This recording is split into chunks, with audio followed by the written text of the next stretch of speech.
بسم اللہ الرحمن الرحیم۔ السلام علیکم ناظرین، آج کل ہر کوئی دیکھ رہا ہے کہ دیوالیہ پن کی خبریں گردش میں ہیں۔ عالمی سطح پر بینک دیوالیہ کیوں ہو رہے ہیں اور کیا ہم نئے عالمی مالیاتی بحران کے قریب جا رہے ہیں؟ یہ ایک بہت بڑا سوال ہے۔ مزید تفصیلات کے لیے آپ کو بتاتا چلوں کہ دنیا کی بڑی مالیاتی کارپوریشنز مشکل میں ہیں۔ مختلف ممالک کے مرکزی بینک جو دیوالیہ ہو جانے والے چھوٹے بینکوں کو مشکل سے نکالنے کے لیے سامنے آ رہے ہیں۔ وہ خود گرداب میں پھنسے نظر آتے ہیں، جبکہ دنیا میں سٹاک مارکیٹوں کی صورتحال بہت غیر مستحکم ہے۔ کیا آپ کو یہ سب کچھ سنا سنایا لگ رہا ہے؟ یہ ایک سوال ہے۔ موجودہ صورتحال نے بہت سے لوگوں کو یہ سوچنے پر مجبور کر دیا ہے کہ کیا ہم سن 2008 میں آنے والے عالمی معاشی بحران جیسی صورتحال سے دوبارہ دوچار ہونے کے قریب آ رہے ہیں۔ اگرچہ امریکہ اور یورپ میں سیاسی رہنما اور مرکزی بینک یہ یقین دلوا رہے ہیں کہ ان کا مالیاتی نظام مضبوط اور مستحکم ہے، مگر حالیہ دنوں میں عالمی سطح پر سرمایہ کاروں میں گھبراہٹ کے آثار واضح طور پر دیکھے جا سکتے ہیں، جس کی وجہ سے دنیا بھر کی سٹاک مارکیٹوں میں بطور خاص بینکنگ سیکٹر کے حصص میں شدید قسم کے اتار چڑھاؤ نظر آ رہا ہے۔ تو یہ صورتحال کتنی سنگین ہے اور یہ آپ کو کیسے متاثر کر سکتی ہے؟ بینکوں کے اندر سوئس حکومت کی حمایت کے ساتھ انویسٹمنٹ بینکنگ کمپنی UBS نے اتوار کو کریڈٹ سوئس کی ذمہ داری سنبھال لی۔ یہ دونوں بڑی بینکنگ کارپوریشنز ہیں جو دنیا بھر میں سرمایہ کاری کے کام کرتی ہیں۔ سوئس بینکنگ اپنے مالی استحکام کے لیے مشہور ہے، اس لیے کریڈٹ سوئس کے خاتمے اور UBS کے ساتھ اس کے جبری انضمام نے یورپی ملک کے اندر اور باہر لوگوں کو حیران کیا ہے۔ خیال رہے کہ اس سے قبل دو امریکی بینکوں سلیکون ویلی بینک SVB اور کور سگنیچر بینک کے دیوالیہ ہونے کے بعد عالمی سطح پر گھبراہٹ میں مزید اضافہ ہوا تھا۔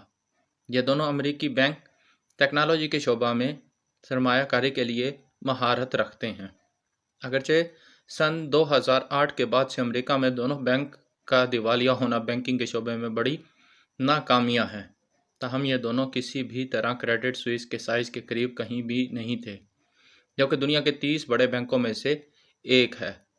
اگرچہ مذکورہ بینکوں کے علاوہ کوئی اور ادارہ دیوالیہ نہیں ہوا ہے، تاہم مرکزی بینکوں میں خطرے کی گھنٹی بجنے لگی ہے، جس کے باعث مالیاتی لین دین کے معمول کے کام کو یقینی بنانے کے لیے اضافی لیکوڈیٹی فراہم کرنے کے لیے نئے اقدامات کا اعلان کیا ہے، اور ایسا گزشتہ 23 برسوں میں صرف 2 بار کیا گیا ہے۔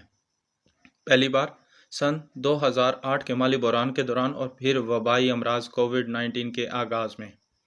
اس کا مقصد لوگوں کا اعتماد بڑھانا اور اس بات کو یقینی بنانا ہے کہ بینک اب بھی صارفین کو قرضہ دے سکیں اور ان صارفین کی ادائیگی کر سکیں جو اپنی رقم بینکوں سے نکالنا چاہتے ہیں۔ کریڈٹ سوئس کے مسائل بہت پہلے سے چلے آ رہے ہیں، جن میں سالوں سے جاری رسک مینجمنٹ کی غلطیوں سے لے کر منی لانڈرنگ جیسے سکینڈلز شامل ہیں، جبکہ گزشتہ سال ہونے والے بھاری نقصانات نے پچھلے سالوں میں ہونے والے منافع کو ضائع کر دیا ہے۔ لیکن پچھلا ہفتہ انتہائی اہم تھا، کیونکہ سوئس نیشنل بینک کی طرف سے فراہم کردہ $50 بلین کی ہنگامی امداد کے باوجود بینک نے خود کو اچانک نیچے کی طرف جاتے دیکھا اور اس کے کلائنٹس نے اپنے فنڈز کو دوسرے بینکوں میں منتقل کرنا شروع کر دیا، جبکہ اس سے قبل دیوالیہ ہونے والے دونوں امریکی بینکوں کے اپنے الگ ہی مسائل تھے۔ یہ عجیب بات تھی کہ وہ اثاثہ جو SVB کے لیے انتہائی محفوظ سمجھا جاتا تھا، اس نے اس کے لیے سنگین مسائل پیدا کیے۔ سالوں کی کم شرح سود کا فائدہ اٹھاتے ہوئے ادارے نے بڑے پیمانے پر امریکی ٹریجری بانڈز خریدے۔ فیڈرل ریزرو فیڈ امریکی مرکزی بینک کی طرف سے حالیہ مہینوں میں رقم کی قیمت میں اچانک اضافے نے بانڈز کی قدر کو کم کر دیا۔ چنانچہ بینک کو اپنے کلائنٹس کی رقم کو واپس کرنے کی ضمانت کے لیے لیکوڈیٹی حاصل کرنے پر مجبور ہونا پڑا۔ خاص طور پر ٹیکنالوجی کمپنیاں جو 2021 کے بلبلے کے بعد اس شعبے میں آنے والے بحران سے متاثر ہوئیں اور صارفین کی ادائیگی کے لیے اسے اپنے بانڈز کا ایک بہت بڑا حصہ خسارے میں اور مقررہ تاریخ سے پہلے ہی فروخت کرنا پڑا۔ دونوں امریکی بینکوں نے پایا کہ ان کی بیلنس شیٹ اتنی مضبوط نہیں رہی کہ وہ اپنے صارفین کے ذریعے جمع کیے جانے والے رقم کی ادائیگی کو برداشت کر سکیں۔ لیکن ایک عام فیکٹر بھی ہے جو کہ کریڈٹ سوئس سمیت تینوں اداروں کو متاثر کرتا ہے، اور یہ عمومی طور پر بینکنگ سیکٹر میں آنے والے شرح سود میں تیزی کے ساتھ ہونے والا اضافہ ہے۔ دنیا بھر کے مرکزی بینکوں نے مسلسل مہنگائی کو روکنے کی کوششوں میں کرنسی کی قیمت میں اضافہ کیا ہے، جو کئی ممالک میں دوہرے ہندسوں میں اور دہائیوں میں اپنی بلند ترین سطح پر پہنچ چکی ہے۔ سالوں کی کم شرح سود کے بعد یہ اضافہ بڑے صدمے کے طور پر سامنے آیا ہے۔ وہ بینک جن کے پاس سرکاری بانڈز ہیں، ان کی قیمتیں شرح سود میں اضافے کی وجہ سے گر گئیں، اور اس طرح انہیں اچانک پتہ چلا کہ ان کے اثاثوں کی قیمت کم ہو گئی ہے۔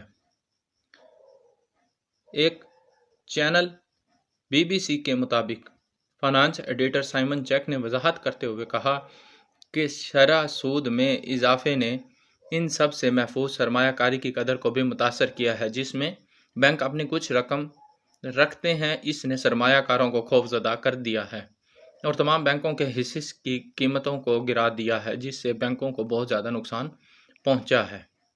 وال اسٹریٹ پر سب سے بڑی بینکنگ کارپوریشنوں کو سان فرانسسکو میں واقع ٹیکنالوجی کے شعبے میں مہارت رکھنے والے ایک اور بینک فرسٹ ریپبلک کے بچاؤ کے لیے لیکوڈیٹی فراہم کرنی پڑی ہے، اور فیڈرل ریزرو نے اعتراف کیا ہے کہ عام طور پر امریکی بینکوں کو ہنگامی قرضے دینے میں اضافہ دیکھنے میں آیا ہے۔ تجزیہ کار اس بات پر متفق ہیں جس مسئلے نے سن 2008 میں پورے بینکنگ سسٹم کو متاثر کیا تھا وہ آج موجود نہیں ہے۔ اس وقت دنیا بھر کے بینکوں کو اچانک پتہ چلا کہ وہ امریکی ریئل اسٹیٹ مارکیٹ میں ناکام سرمایہ کاری کا شکار ہیں۔ اس کی وجہ سے حکومت کو بڑے بیل آؤٹ کرنے پڑے، مالیاتی بحران پیدا ہوا اور عالمی معاشی بدحالی سامنے آئی۔ اس کے بعد سے بینکوں کو زیادہ لیکوڈیٹی رکھنے اور اس قسم کے خطرے کو محدود کرنے پر مجبور کرنے کے لیے ضوابط نافذ کیے گئے ہیں۔ زیادہ تر ماہرین کا خیال ہے کہ موجودہ مسائل کا محدود اثر پڑے گا۔ نوبل انعام یافتہ پال کرگمین نے رواں ہفتے ایک کالم میں کہا کہ یہ سن 2023 ہے، سن 2008 نہیں ہے۔ ہم شاید سلسلہ وار باقاعدہ مالیاتی بحران نہیں دیکھ رہے ہیں۔ اس کے باوجود بینکنگ کی دنیا انتہائی پیچیدہ ہے اور نظام میں نئی کمزوریوں کی نشاندہی کرنا مشکل ہے، جیسا کہ موجودہ شرح سود اور سرمایہ کاروں کے اعتماد میں اتار چڑھاؤ کی موجودہ صورتحال میں دیکھا جا رہا ہے۔ اس کے علاوہ بینکوں کی صحت کے بارے میں گھبراہٹ اکثر متعدی ہے، اور اگر گاہک اپنی جمع پونجی کے بارے میں فکر کرنے لگیں تو وہ اپنے بینک کی ویب سائٹ یا ایپ سے صرف چند سیکنڈ میں اپنی رقم نکال سکتے ہیں۔ بہرحال اعتماد کے مکمل خاتمے کے بغیر بھی جو مالیاتی بحرانوں کی عکاسی کرتا ہے، ہم دیکھ سکتے ہیں کہ ریگولیٹرز قوانین کو مزید سخت کر رہے ہیں اور بینک قرض دینے کے لیے بہت زیادہ تیار نہیں ہیں۔ یہ خاص طور پر اس حساس وقت میں عالمی معیشت کو سست کر سکتا ہے جبکہ بڑھتی ہوئی قیمتیں صارفین کی جیبوں پر اضافی دباؤ ڈال رہی ہیں۔ کم از کم امریکہ اور یورپ میں شہریوں کو اپنی بچت کے متعلق خوفزدہ نہیں ہونا چاہیے، یہاں تک کہ کسی بینک یا بلڈنگ سوسائٹی کے ناکام ہونے کے غیر معمولی منظرنامے میں بھی ان کی جمع پونجی کے لیے تحفظ موجود ہے۔ امریکی حکومت $2.5 لاکھ تک کے تمام بینک ڈپازٹس کی واپسی کی ضمانت دیتی ہے۔ امریکہ میں اثاثوں کا تحفظ مختلف قسم کی مصنوعات کا احاطہ کرتا ہے، چیکنگ اور سیونگ اکاؤنٹ سے لے کر پری پیڈ کارڈز اور ڈپازٹ کے سرٹیفکیٹس تک۔ SVB اور سگنیچر بینک کے معاملے میں امریکی حکومت نے ایک اور قدم آگے بڑھایا اور $2.5 لاکھ تک کے ڈپازٹس کی مکمل ضمانت دی، لیکن $2,50,000 کی حد سے زیادہ پر اس طرح کی گارنٹی نہیں ہے۔ اور اگر مستقبل میں کوئی دوسرا بینک ناکام ہو جاتا ہے تو شاید ہی وہ دوبارہ ایسا کرے۔ دوسری جانب یورپی یونین میں 1,00,000 یورو کی رقم پر ڈپازٹ پروٹیکشن ہے، جبکہ برطانیہ میں یہ 85,000 پاؤنڈ تک کی رقم پر حاصل ہے۔ دوسری طرف بہت سے تجزیہ کاروں کا خیال ہے کہ موجودہ بحران کے دوسرے نقصانات تو ہو سکتے ہیں لیکن زیادہ منفی اثرات نہیں ہوں گے۔ بی بی سی کی بزنس نامہ نگار درشنی ڈیوڈ کہتی ہیں کہ مارکیٹ کی ہلچل کے نتائج زندگی کے بڑھتے اخراجات کے اثرات کو کم کر سکتے ہیں۔ مس ڈیوڈ نے خاص طور پر تیل اور گیس کی قیمتوں میں کمی کا ذکر کیا جو گزشتہ چند ہفتوں کی ہنگامہ خیزی کے دوران دیکھی گئی ہیں، جس سے صارفین کی جیب پر بار کچھ کم ہوا ہے۔